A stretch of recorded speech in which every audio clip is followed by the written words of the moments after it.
Hello guys. तो आज अपन समझते हैं यूरोपियन यूनियन क्या है। ब्रिटेन जो यूरोपियन यूनियन से क्यों अलग हो गया और इसका फ़ायदा भारत को कैसे हो सकता है, जिससे किसान जो अभी प्रदर्शन कर रहे हैं उसका भी फ़ायदा हो जाएगा, किसान का भी काम हो जाएगा और चीन का भी काम तमाम हो जाएगा। तो गाइस चलो अपन आज समझते हैं। तो यूरोपियन यूनियन असली में क्या है, यूरोप में जितने भी देश है ना वो लोग सब मिल गए और बोले कि हम लोग जो भी करेंगे साथ में करेंगे, तो वो लोग अपना एक यूनियन बनाए, यूरोपियन यूनियन, उसको यूरोपियन यूनियन बोलते हैं। ये यूरोपियन यूनियन बना था 1 नवंबर 1993 में, 1993 में, और इसमें टोटल 28 कंट्री थे, लेकिन अभी ब्रिटेन चले गया, इससे निकल गया बाहर। तो अभी इसमें 27 कंट्री बचे हैं। ये 27 कंट्री क्या करेंगे कि इनके बीच में कोई भी ट्रेड बैरियर नहीं होगा, तो कोई भी कहीं भी आके सामान बेच सकता है। मतलब एक तरीके से एक देश हो जाएगा जिसके सब स्टेट है। जैसे अपने इंडिया में कैसे है कि कोई भी स्टेट में अगर आप सामान बेच रहे हो तो आपको कोई बॉर्डर टैक्स या फिर कुछ नहीं देना पड़ता, आप कोई भी स्टेट में हो और कहीं भी जाके आप सामान बेच सकते हो। तो वैसे ही यूरोपियन यूनियन भी कर दिया है। उन लोग क्या किए हैं कि अगर कोई आदमी फ्रांस में कुछ बना रहा है, अब उसको जर्मनी में बेचना है, तो अब अगर कोई और ऐसे कंट्रीज रहेंगे, तो ये भी ऐसे कंट्रीज अगर ट्रेड पार्टनर नहीं रहेंगे उतने, तो इनको क्या कस्टम क्लियरेंस देना पड़ेगा, उसका फिर अलग अलग टैक्स लगेगा इनके ऊपर। तो उसके लिए क्या होगा कि फालतू का इसका प्राइस बढ़ता है, कोई भी चीज़ का प्राइस बढ़ता है उसकी वजह से।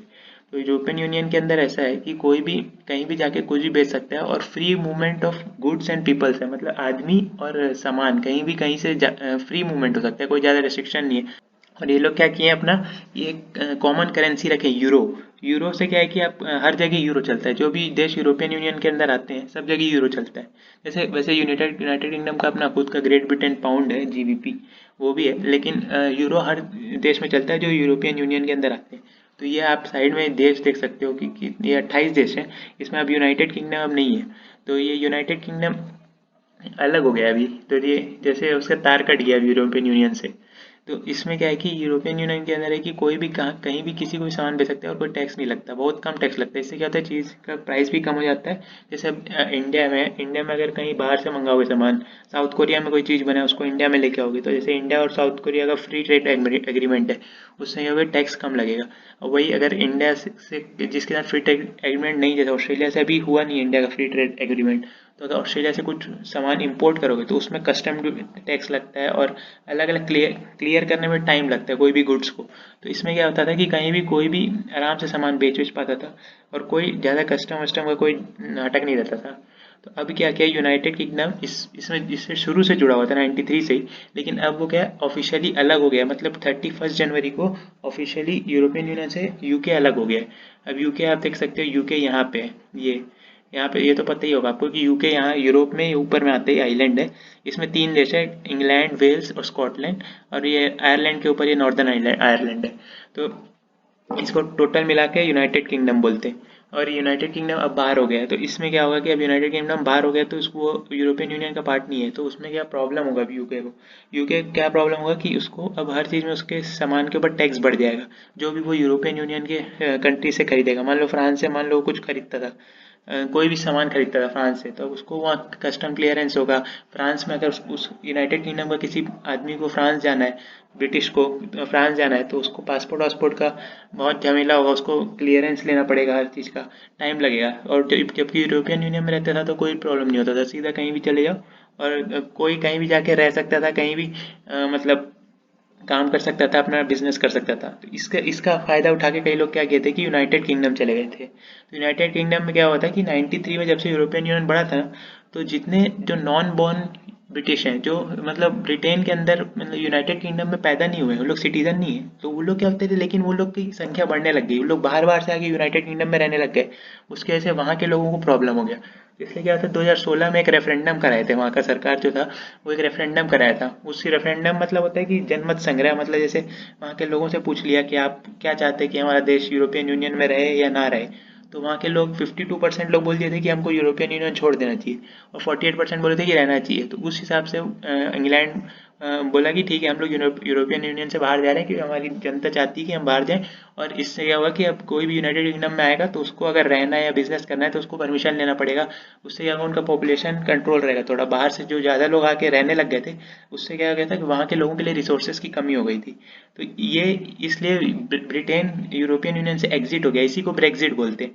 तो अभी क्या हो गया कि अभी 31 जनवरी 2020 को वो अलग हो गया था। अब ऑफिशियली, लेकिन उसका टैक्स जो जो भी उसका एक फाइनेंशियल ईयर तक चलेगा, तो दिसंबर तो 31 दिसंबर 2020 के बाद उसके पास जो भी सामान अब तक जो बेच रहे थे यूनाइटेड किंगडम को कोई भी कंट्री, तो वो बिना टैक्स के बेचे थे, क्योंकि यूरोपियन यूनियन का वो बेनिफिट्स में आता था। लेकिन अब क्या है कि जैसे 31 दिसंबर 2020 खत्म होगा, 1 जनवरी 2021 से वहाँ के प्राइसेस वगैरह आएगा वो धीरे धीरे बढ़ने लगेंगे, क्योंकि जो भी सामान बाहर से आएगा उसमें एक्स्ट्रा टैक्स लगेगा, क्योंकि यूरोपियन यूनियन के अंदर टैक्स तो बहुत कम लगता था। तो ये लोग इकोनॉमिकली पूरी कंट्रीज एक साथ ग्रो करती थी, अब ये अलग हो गया है। तो वहाँ पे क्या होगा कि अलग अलग चीज़ों महंगे हो जाएंगे थोड़े थोड़े। तो उसकी वजह से क्या हो गया कि यूनाइटेड किंगडम का जो प्राइम मिनिस्टर है बोरिस जॉनसन, वो ईयू का जो प्रेसिडेंट है उससे बात किया कि हम लोग कोई डील कर लेते हैं कि हम लोग को अभी भी थोड़ा टैक्स वगैरह में छूट दो। तो उसका ईयू का वो बोला कि भाग भाग यहाँ से, तेरे को क्यों देंगे हम लोग फालतू, जब तू खुद से अलग हो रहा है। तो सब कंट्रीज मिलके सब साथ में काम कर रहे थे, तब तेरे को समझ नहीं आ रहा था, अब तू अलग हो रहा है जान के। तो अब तेरे को क्यों चाहिए फालतू का चीज़। तो इसलिए इसको नो डील ब्रेक्जिट भी बोल रहे हैं, कि मतलब इसमें कोई डील नहीं हो रहा है यूरोपियन यूनियन और यूके का, तुम जाओ भाड़ में। अब तुमको टैक्स देना पड़ेगा, कस्टम देना पड़ेगा, तुम इजी कहीं भी तुम्हारे लोग आ जा नहीं सकते। तो इसलिए क्या है कि गार्जियन करके एक तो वो चलता है, एक प्रेस है जिसके अंदर बताया कि यूके और ईयू एक नो डील ब्रेक्जिट में अभी, जो कि मोस्टली होने वाला है, क्योंकि इन लोग कोई डील नहीं रखेंगे, कि कोई हम लोग को वो नहीं मिलेगा, मतलब कोई भी बेनिफिट नहीं मिलेगा अब ईयू का। तुम अब एक बार अलग हो गए, तुम अब हो जाओ अलग, और तुमको हर चीज़ का उसका कॉन्सिक्वेंसेस देखना पड़ेगा, हर चीज़ का नुकसान उठाना पड़ेगा तुमको। तो अब ये एक आर्टिकल छपा था इसमें गार्जियन में। तो अब देखते हैं कि इंडिया इंडिया का क्या फ़ायदा है इसमें। तो देखो, इंडिया का जितने भी ट्रेडिंग पार्टनर है ना, तो उसमें सबसे बड़ा ट्रेडिंग पार्टनर इंडिया का है चाइना। चाइना से इंडिया यहाँ पे देख सकते हो आप, एक्सपोर्ट करता है। इंडिया चाइना को 16 बिलियन डॉलर बेच देता है सामान, और 68 बिलियन डॉलर का सामान वापस लेता है। तो टोटल 84 बिलियन डॉलर का चाइना से ट्रेड करता है इंडिया, लेकिन उसको घाटा पड़ जाता है, क्योंकि इंडिया जितना एक्सपोर्ट करता है उससे कम जितना एक्सपोर्ट करता है उससे ज़्यादा इंपोर्ट करना पड़ता है, क्योंकि इंडिया ज़्यादा चीज़ बेच नहीं पाता, लेकिन वो खरीद बहुत लेता है चाइना से। और वही यूनाइटेड स्टेट्स के साथ कितना फायदा है कि इंडिया 48.6 बिलियन डॉलर का उसको सामान बेच देता है, और 25.7 बिलियन डॉलर का बस उसको उससे सामान खरीदता है। तो इंडिया यहाँ फायदे में चलता है।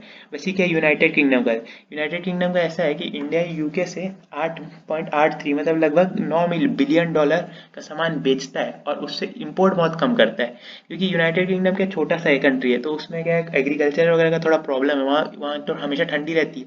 जैसे कि आप यहाँ देख सकते हैं, ये ये है ना, ये यूनाइटेड किंगडम, तो ये क्या है, इसके बहुत ये थोड़ा नॉर्थ पोल के पास है, तो इसके इसलिए क्या है, मतलब एकदम पास नहीं है, लेकिन ये नॉर्थन हेमिस्फीयर में टॉप में आता है ये। इससे क्या होता है कि यहाँ गर्मी उतना नहीं पड़ता, और यहाँ ठंडा रहता है, तो ठंडा में बहुत कम क्रॉप्स उग पाते हैं, क्योंकि बहुत सारे क्रॉप्स जो या फिर जो भी फसल होती है, वो सबको क्या होता है कि जो भी फसल होती है उनको एक अच्छा मेडिटेरियन क्लाइमेट चाहिए। मेडिटेरियन क्लाइमेट मतलब होता है कि जो मानसून क्लाइमेट होता है ना, कि बारिश आए, थोड़ा गर्मी रहे, और जैसे इंडिया का क्लाइमेट होता है वैसा क्लाइमेट चाहिए बहुत सारे फसलों को उगने के लिए। तो इसकी वजह से क्या है कि इंग्लैंड क्या है, बहुत बहुत सारा खाना का चीज़ बाहर से मंगाता है, क्योंकि इंग्लैंड क्या खुद उगा नहीं पाता। तो इंग्लैंड का प्रॉब्लम, मतलब इंग्लैंड मतलब समझ लो यूनाइटेड किंगडम है, वैसे इंग्लैंड का एक पार्ट है यूनाइटेड किंगडम, लेकिन क्या बोलने में बड़ा रहता है, टाइम लगता है। इंग्लैंड बोलते हो समझ जाते हैं लोग। यूनाइटेड किंगडम में 4 देश हैं, England, Wales, Scotland, Northern Ireland, लेकिन यूनाइटेड किंगडम बोलो आधा घंटा लगता है, यूके बोल देते हैं।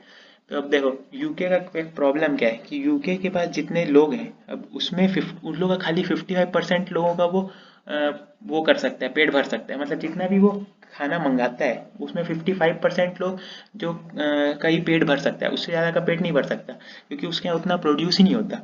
और जैसे इंडिया को, जैसे क्या सेल्फ सफिशिएंट इन फूड है, मतलब इंडिया जितना अपने देश में जितना चाहिए उतना उगा लेता है, और इतना ज़्यादा भी उगा देता है कि बाहर जाके एक्सपोर्ट कर सके। और यूके का क्या है कि 55% वो अपना खुद उगाता है, और यूरोपियन यूनियन ईयू से, बाकी देशों से 26% खरीद लेता था, इंपोर्ट करा लेता था। उससे क्या फ़ायदा था कि इसको सस्ते में पड़ जाता था। अब लेकिन यूरोपियन यूनियन से ये अलग हो गया, तो ये क्या मोस्टली अपना यूरोपियन यूनियन से मंगाता था, क्योंकि उसको सस्ता पड़ता था और उसको मिल भी जाता था। जैसे फ्रांस वगैरह हो गया, फ्रांस हो गया, स्पेन हो गया, ये सब देश थोड़े इनके पास अपना खाना खुद का होता है ना। जैसे फ्रांस भी अपने में सेल्फ सफिशिएंट है, उसको जो चाहिए खाना रहता है वो उगा लेता है। तो ईयू के देशों से मंगाता था यूके। अब और बाकी 4% अफ्रीका से, नॉर्थ अमेरिका से, साउथ अमेरिका से, ऐसे ऐसे करके थोड़ा थोड़ा परसेंट मंगाता रहता था।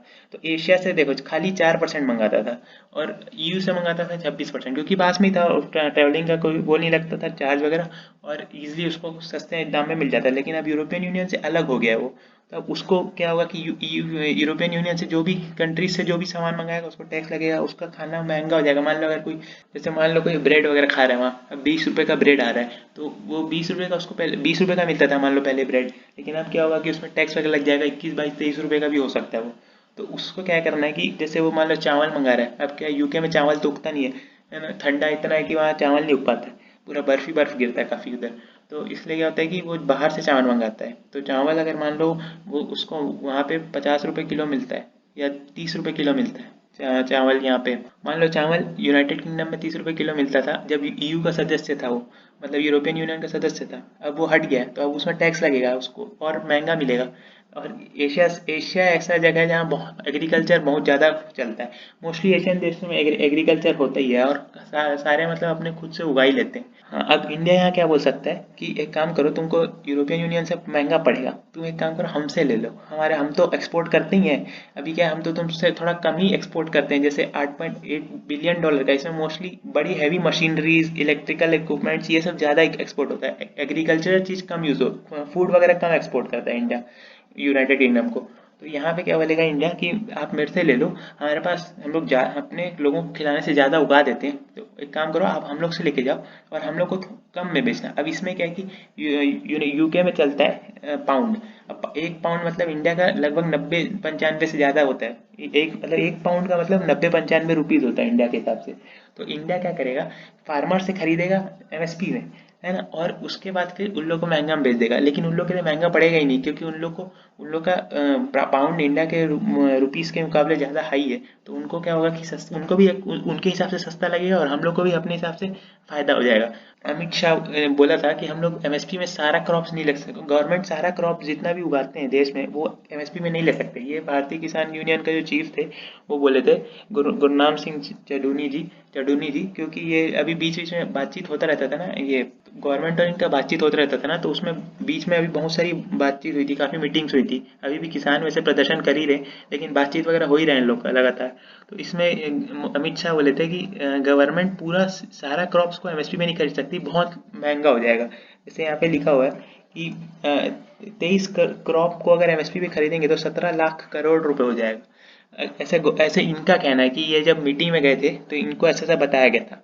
तो इसका, और यहाँ पे देखो एक आ रहा है कि एमएसपी, जो बासमती चावल होता है ना वो महंगा बिकता है। तो जो नॉर्मल बासमती चावल क्या होता है कि उसका दाना बड़ा बड़ा होता है, नॉर्मल चावल का दाना छोटा होता है, तो बासमती चावल महंगा बिकता है। तो अभी क्या हो गया था कि बासमती चावल का जो प्राइस था ना एमएसपी का, वो नॉर्मल चावल से नीचे हो गया था।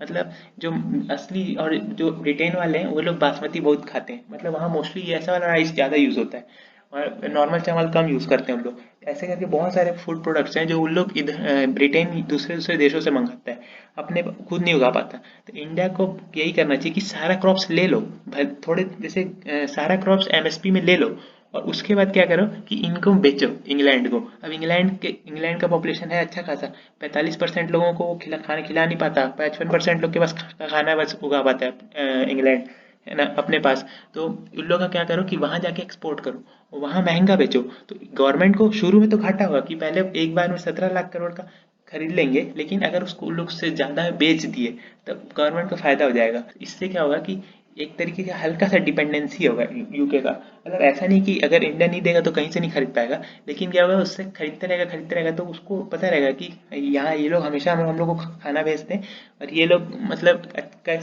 मार्केट से सस्ते दाम में मिल जाता है इन लोग से। तो हम लोग क्या है, इन लोग को कुछ ना कुछ फ्री ट्रेड एग्रीमेंट वगैरह इन लोग इंडिया से साइन कर सकते हैं। तो उसमें क्या फ़ायदा होगा ना कि यूके जैसे कि मान लो कोई डिफेंस इक्विपमेंट बना रहा है और उसका प्राइस महंगा है, तो इंडिया क्या करेगी, इसके मुकाबले वो सौदा कर सकती है कि हम लोग तुमको इतना का एक्सपोर्ट करेंगे और तुम इतना सारा वेपन हमको दो। मतलब जो कुछ कुछ अच्छे अच्छे वेपन है, जैसे उसके यूरो फाइटर टाइफून करके एक तो फाइटर जेट है, वो 3-4 कंट्री लोग मिल के बनाए। तो ऐसे इंडिया उन लोग से डील कर सकती है कि तुम लोग हम लोग को कुछ फ्री ट्रेड एग्रीमेंट के तहत कुछ चीज़ का सस्ते में दो और हम लोग तुमको भी खाना देंगे, है ना। अब ऐसा नहीं कि उनके पास खाने की कमी है, लेकिन वो उसको चाहिए अभी कोई ना कोई जो उसको सस्ते दाम में दे सके। तो इंडिया का एक्सपोर्ट एशिया की तरफ से इंडिया सबसे आगे जा सकता है, क्योंकि चाइना तो पूरे दुनिया में इधर उधर बांटता रहता है, लेकिन इंडिया का एक्सपोर्ट उतना ज़्यादा नहीं करता यूके को। और जबकि यूके अभी सबसे ज़्यादा घाटे में चलने वाला है, क्योंकि उसके यहाँ सारी चीज़ों का दाम बढ़ने वाला है। जो भी यूरोपियन यूनियन के कंट्रीज से वो मंगाता था, और मोस्टली वो अपना सारा चीज़ वहीं से मंगाता था, क्योंकि पास पड़ता था।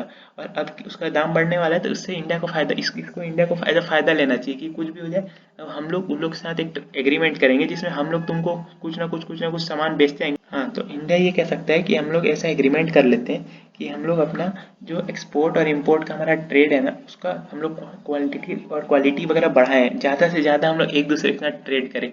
और इसका सबसे बढ़िया फायदा इंडिया अभी उठाने भी वाला है।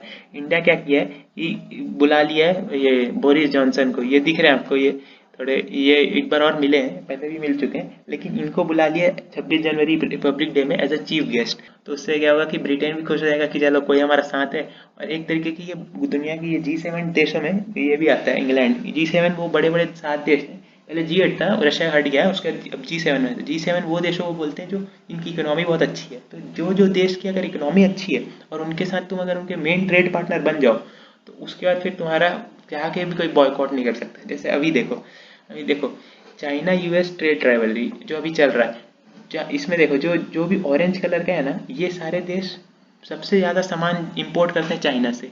और जितना भी ब्लू ब्लू दिख रहे हैं ना, वो सारे मोस्टली इंपोर्ट करते हैं यूएस से। मतलब सबसे ऐसा नहीं कि खाली इन्हीं से इंपोर्ट करते हैं, चाइना से सबसे ज़्यादा सामान यही लोग इंपोर्ट करते हैं, जो ऑरेंज ऑरेंज, इसमें इंडिया भी है। इंडिया भी बहुत सारा चीज़ इंपोर्ट करता है। अब जैसे कोरोना वायरस फैलाया चाइना, तो क्या कोई यूएस सेंक्शन लगा दिया क्या उसके ऊपर कि अब इसके कोई ट्रेड नहीं करेगा, पूरी दुनिया से कोई इससे ट्रेड नहीं करेगी, और जो ट्रेड करेगा उससे हम लोग लड़ लेंगे। जैसे ईरान के ऊपर सेंक्शन लगा है, नॉर्थ कोरिया के ऊपर सेंक्शन लगा के रखा है, ईरान नॉर्थ कोरिया ये लोग के ऊपर सेंक्शन लगा के रखा है। तो ऐसा कोई नहीं कर सकता कि, क्योंकि चाइना के ऊपर सब इतने ज़्यादा डिपेंडेंट है, क्योंकि उन लोग का मोस्टली इंपोर्ट चाइना हर जगह एक्सपोर्ट करता है इतना ज़्यादा कि लोगों उसको बैन कर ही नहीं पाएंगे कि उसके लिए। इसलिए तो इंडिया आत्मनिर्भर हो रहा है ना, कि अपना खुद का बना ले, हम लोग किसी के ऊपर निर्भर नहीं रहे, खुद खुद अपना काम के लिए अपन खुद अपना बनाएंगे चीज़। तो इसका फायदा ये होगा कि अगर इंडिया बड़े बड़े ग्लोबल इकोनॉमीज से अपना समझौता अच्छा करेगा ना, तो इंडिया को कोई, अगर मान लो कोई ऐसा सिचुएशन आया जहाँ इंडिया को ऐसा स्टेप लिया जिससे किसी दूसरे देश के मतलब, जैसे अगर यूएसए भी मान लो कि दुनिया में नंबर 1 में इकोनॉमी वगैरह के नाम पे और डिफेंस वगैरह के नाम पे अगर नंबर 1 में, और अगर कोई, और यूएसए का एक तरीका है कि उसको उसको कोई भी पोजीशन को अगर चैलेंज करता है, उसके बराबर कोई आना चाहता है, तो उसके साथ वो उसको कुछ ना कुछ करके उसको नीचे कर देते हैं। जैसे चाइना अभी अपना इकोनॉमी अच्छा कर रहा है, तो उसके ऊपर थोड़ा सा सेंक्शन लगा रहा है कि कोई से व्यापार मत करो, लेकिन ऐसा कुछ नहीं होगा, क्योंकि सारे लोग व्यापार कर ही लेंगे, क्योंकि चाइना इतना ज़्यादा एक्सपोर्ट करता है ना, उसके बिना कोई चल ही नहीं सकता। लगभग ये हाल हो गया, हर चीज़ चाइना से आती है। तो अगर इंडिया ग्लोबल इकोनॉमी के जो बड़े बड़े जो देश है ना, जैसे इंग्लैंड हो गया, फ्रांस हो गया, कनाडा हो गया, यूएस के साथ, तो जैसे इंडिया का फायदे में ट्रेड चलता है, इंडिया ज़्यादा बेच देता है, खरीदता कम है यूएस से। तो ऐसे से करके अगर इंडिया कर दिया ना, तो इंडिया को कोई चाह के भी बाहर बॉयकॉट नहीं कर सकता, और इंडिया का इकोनॉमी बढ़ेगा। कैसे देखो, जैसे कि यूनाइटेड स्टेट्स $1.7 ट्रिलियन का पूरी दुनिया में एक्सपोर्ट करता है, सबसे ज़्यादा कोई एक्सपोर्ट करता है दुनिया में सामान, तो $2.5 ट्रिलियन का चाइना एक्सपोर्ट करता है। दुनिया में सबसे ज़्यादा सामान को एक्सपोर्ट करता है, सबसे ज़्यादा कीमत का, तो वो चाइना करता है, $2.5 ट्रिलियन। तो हम लोग $5 ट्रिलियन की इकोनॉमी बनाना चाहते हैं, और यहाँ $2.5 ट्रिलियन का ये एक्सपोर्ट ही कर दे रहा है। और इंडिया का $326 बिलियन का एक्सपोर्ट है लगभग।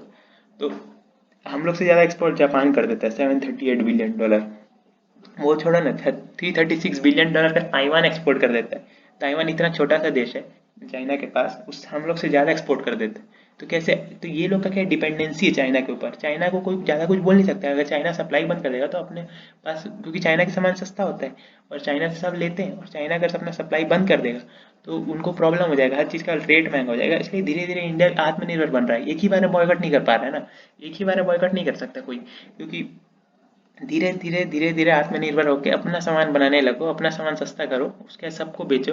अगर एक बार इंडिया बड़े बड़े जैसे G7 जो देश है ना, इसमें यूनाइटेड स्टेट्स, कनाडा, यूके और फ्रांस, ये सब बड़े बड़े जो देश हैं, अगर इन लोग को अपने अंडर, मतलब इन लोग को बहुत ज़्यादा एक्सपोर्ट कर लिया, इन लोग से अपना ट्रेड डेफिसिट अच्छा कर लिया, इंडिया को घाटा नहीं हो, फायदा ही हो रहा है, उन लोग को ज़्यादा से ज़्यादा एक्सपोर्ट कर रहा है, उन लोग इंडिया का सामान ले भी रहे हैं बहुत ज़्यादा। अगर तो अगर ऐसा करना चालू कर दिया इंडिया, तो इंडिया का भी इकोनॉमी बहुत जल्दी बूस्ट होगा।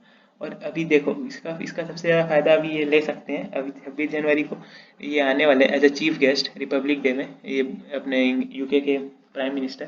तो इन देखते हैं अभी क्या होता है। तो गाइस आपको क्या लगता है इंडिया को करना चाहिए कि नहीं ये, और कमेंट करके बता देना। चलो मिलते हैं बाद में नेक्स्ट वीडियो में। Bye bye.